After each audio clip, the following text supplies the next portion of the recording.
Copyright disclaimer under Section 107 of the Copyright Act 1976. Allowance is made for fair use for purposes such as criticism, comment, news reporting, scholarship, and research. Fair use is a use permitted by copyright statute that might otherwise be infringing. Nonprofit, educational, or personal use tips the balance in favor of fair use. Welcome, guys. If you guys are new to the channel, make sure y'all mash that like button for me. Please hit it about 50 times because obviously YouTube don't like to put people's videos in rotation unless they're liked by 1,000 people, man. So I appreciate the newcomers. Let's get into it. We got the case of Dan, I can't say his last name, the hit that rained across the fucking world. It's sad on this case, man. So I'm doing this video because I hope to God that they go ahead and indict WENDI Adelson, however you say it. I believe she is the catalyst of this crime. She's walking around free while her mom, possibly her dad, her brother girlfriend, and 2 hitmen are in prison right now. The mother was just convicted of all counts, and you can tell that this family's privileged because the way that she acts. I mean, go back and look at her arrest video. And I'm not doing a video on Donna Adelson or Adelson, however you say her last name, but yeah, go look at the arrest video. I mean, she was still defiant to this day. So this case is kind of shocking. So this man here, Dan, was on the line while pulling into his garage after coming from the gym, shot in the head. He lived probably, I think, 11 to 14 hours after being shot. But it's disturbing because this case was not solved for about 2 or 3 years until, they started piecing together the evidence. So Dan Markel was born on October 1972, was a Canadian-born attorney and law professor who wrote various works on retribution in criminal law and sentencing with a focus on the role of punishment in the criminal justice system.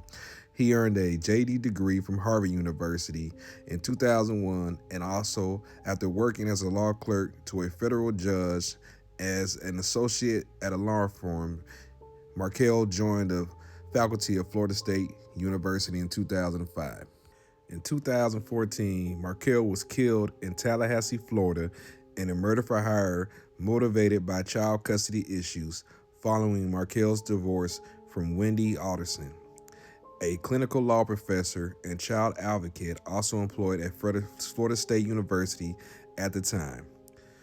So as of September 2005, the 5 individuals that I did mention in my beginning of the video have been convicted in the case. Donna Adelson, WENDI Adelson's mother, and Markel's former mother-in-law was convicted of first-degree murder, conspiracy to commit murder, and solicitation of murder in September 2005.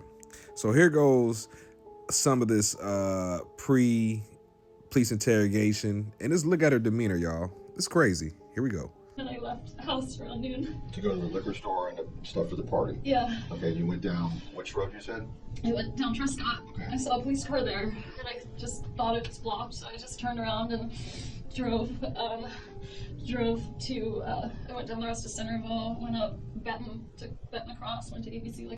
Actually, he has a friend, I don't know if they're so close, but he and the boys sleep over at their house a lot. They're in Cairo, Georgia. Okay. That's probably his closest friend here. Do you know his name? His name's Alex Greenberg. He's a veterinarian in town, and they've got kids around the same age as our kids. Is it vet here in town? Mm-hmm. And I think Do you know they're where his close. office is? I don't, maybe in Cairo. Oh, he didn't have an office in I Tallahassee? don't think so. He's a vet in Cairo. Well, their house is in Cairo. His wife is a dentist. I don't know if her practice is in town or in Cairo either. His wife is Maya, M-Y-A. Okay. You're being very helpful. Okay, I know it's hard. I'm trying. I just You're doing can't fine. believe what's happening. You're doing fine. I know it's all the shocking. It's coming to you all over. I can't believe this is happening. All right, let me go get the form for the phone, okay?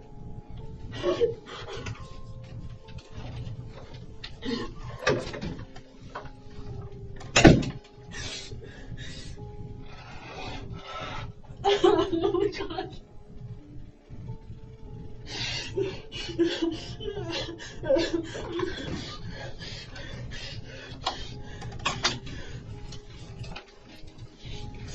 Sorry, you okay? Yeah. I meant that. It's fine. Our last interaction wasn't nice. Oh, you're talking about personal? I'm just looking here. I didn't want him to take the boys this afternoon. I didn't want it to have them.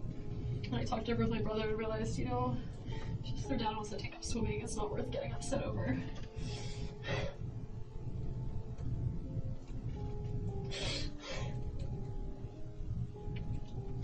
He sent me that message at 9:15 this morning.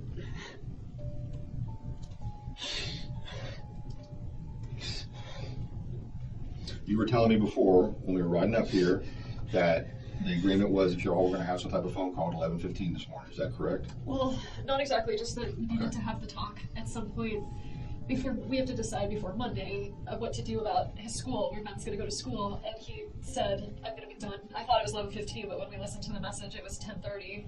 Okay. When he said, I'm going to be out of, he went to like a workout class at the gym. He At said, Premier. At Premier. He said, I'm going to be out of it by such and such a time. You can call me then. And I called, and I think we could see what time I called him. I thought it was more of like, let's see, recent calls. I called him. I mean, did you guys pick up how she's so easy to lie? I mean, the subtle lies in her interview, and it's a 5-hour interrogation, and it's just crazy. Like, one part in interrogation, she says, the detective says, does he owe anybody money? This motherfucking bitch had the nerve to say he owes me money, but I don't know anybody else. Are you fucking kidding me? This is your ex-husband, the father of your kids, and you have the nerve to come out your mouth. I mean, I'm just surprised that she wasn't on the police radar in the beginning, which she probably was. I mean, you know, in cases like these high-profile cases, you know, there's no statute of limitation on murder. So I understand why the DA's prosecutor's office and, you know, the law enforcement down there in Florida took their time in getting all the facts and evidence. I mean, if you look at the case, so, you know, the dude, Tito Dorito, was snitching, telling, and then he got his partner, Tito, you know, they both sound alike. And then came, you know, the, I can't say her name, Macabre, whatever her name is, Katrina Macabre, and then they went after Donna Alderson, or Charlie Alderson, the son here, and then they went after the mother. So I like the way how they played it because, you know, during the trials, it's like they did a domino effect. You know, the first two guys that got arrested, they went after, you know, the two guys that went after Katrina Macabre, and then during her trial, they went after Charlie. And then in Charlie's trial, they brought up the mother.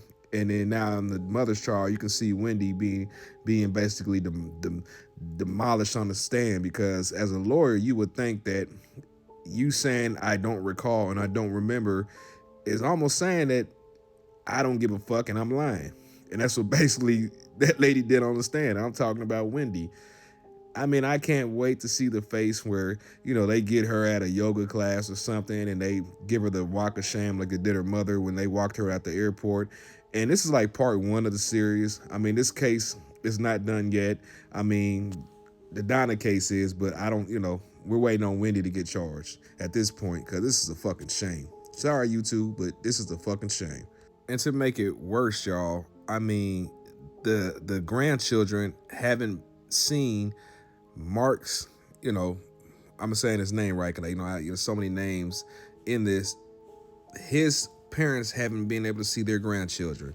So following the 2016 arrest, Wendy Adelson cut off contract between Markel's parents and their grandsons. She also took the step of changing her son's last name from Markel to Addison. And I know I'm saying her name wrong. I'm sorry, y'all. Claiming it was for their safety. Florida's grandparent visitation laws are among the most restrictive in the nation, leaving the Markels with no way to even petition a court for a ruling on whether they can be granted contact with their grandsons. The Florida legislature considered a bill in 2020 legislative session, SB 1886, sponsored by Senator Jeff Bronze, that would create an additional set of conditions. So I also wanted to play some of the jail phone call between the mother and son, and they got a real weird relationship, But you know what? Let's play some of the recordings, y'all. Here we go. Kind of redneck looking a little bit, like 50-year-old guy. And 3 guys that look like they were inbred, that were like out of shape, 30 years old, looked like they never had a girl in their life, and like one of them worked at the Florida State bookstore. He was wearing a Florida State sweatshirt during the trial a couple times. They worked at the Florida State bookstore. Another one's wife was a professor at Florida State. And another one had some jury affiliated with Florida State. 3 affiliated with Florida State and 5 with family members of law enforcement. Coincidence is something that you can't explain. Right. Right. The coincidence is, there is no explanation for coincidence. There is no explanation for the TV repairman, for the TV comment by you that the TV cost about 5, and that's about Wendy when she got divorced. That's the coincidence. Very ironic that TV gets brought up 3 times in the one plan. Very ironic. Like, if you said to me, what are the chances that the TV's getting fixed on the day that this happens, and that's her alibi, and you pick TV to talk to me? If you were a betting person, what would you say? Not even 1 in 100.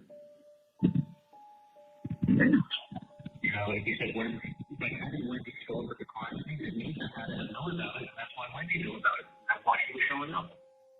Crazy. I mean, it's crazy. It's what you said to me the other day. It's like a movie crazy. Like, wait a minute. These things can happen. These are coincidences. It's just a crazy coincidence, but it happens. I mean, it's crazy when you got a family full of narcissists.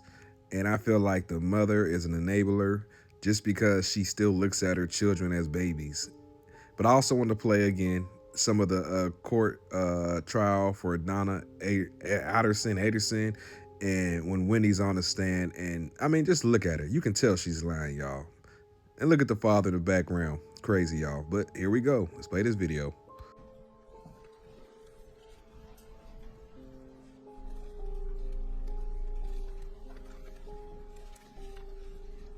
I see it's highlighted, so yes. Okay, and did you also email a friend around the same time frame regarding life in Tallahassee couldn't compare to the life that you would be able to enjoy in South Florida with your brother Charlie and his boat and pool and hot tub and things like that? It's certainly possible. Okay, that's on tab 7. Please refresh your recollection.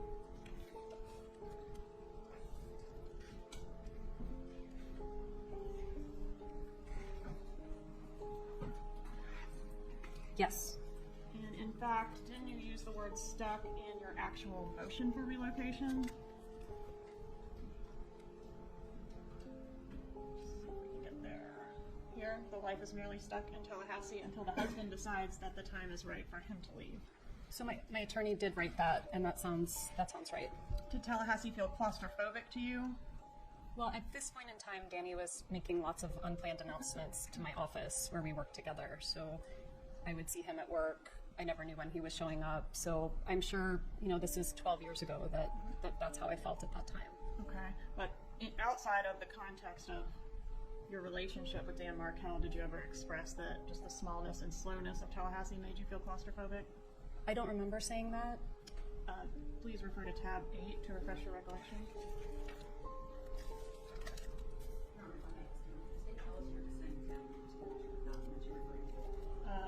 Yes, I can. The witness stand was kept on his defense of a copy of the same document. No. I'll show them the tab. Please do.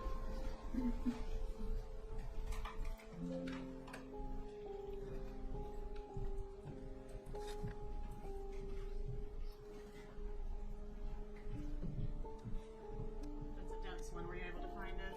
I did. I found, it's part of a sentence. Can I read the whole sentence? Sure.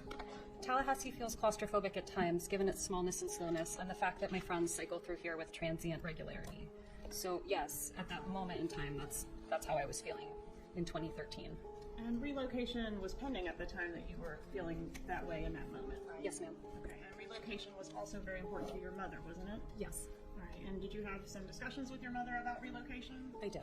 And was that during that time frame when it was pending? Yes. Okay, and do you see your mother in the courtroom here today? Yes. Could you please point her out and describe what she's wearing?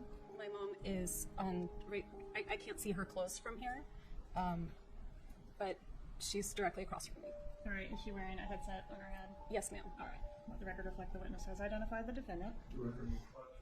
Your mom didn't want you to be stuck in Tallahassee either, did she? She did not. She wanted the best for you, right? She saw the best for me as not being in Tallahassee. Yes. That's right. She referred to being in Tallahassee that you were a hostage and a prisoner, right? Yes, she did.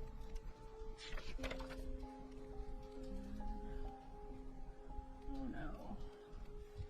Clickergate continues.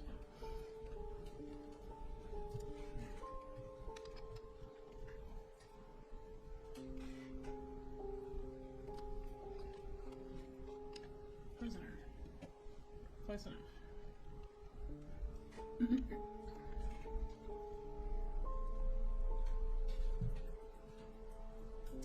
Did your mom express concerns that as a Tallahassee native, the judge presiding over your relocation motion would underestimate how much better it would be for you to live in South Florida? She did. All right, let me ask you a few questions about your parents. Your mom is Donna Adelson. Who's your dad? My dad is Harvey Adelson. And where did your parents, I think you said they were in Coral Springs back in 2012? Yes, Is that ma'am. right? Okay. How long had they lived in the Coral Springs area? I was born there, so I think they started living there when my oldest brother was born, so since the early 70s. So fair to say they had deep roots there in that area. Yes. Can you describe the relationship that your mom had with your kids during the time frame we're talking about? So, separation to murder time frame? It was very close. My mom taught my boys how to read. She taught them how to play chess. It was very close. Were your parents employed during that time frame? Yes. What kind of work did they do? My dad was a dentist, and my mom was the office manager for the dental practice. All right. And what about your brother, Charlie? Did he have a role there as well?